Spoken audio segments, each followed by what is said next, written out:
నమ్మశక్యంగా ఉంది. కానీ మనిషి వేరే జంతువు మండడానికి మనిషికి తలకాయ పెట్టడం అది ఎట్లా అవుతుంది?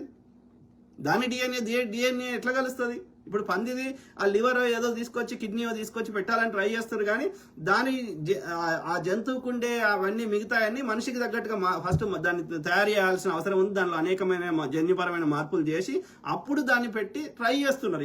ఇంకా ఎక్స్పెరిమెంట్ దశలో ఉన్నది. ఓకే, ఫ్యూచర్లో రావచ్చు, కానీ బిఫోర్ అది డైరెక్ట్గా తెచ్చి పెట్టలేము. రక్తమే పక్కొంది, మన సేమ్ బ్లడ్ గ్రూప్ కాకపోతే రక్తమే ఎక్కించలేము.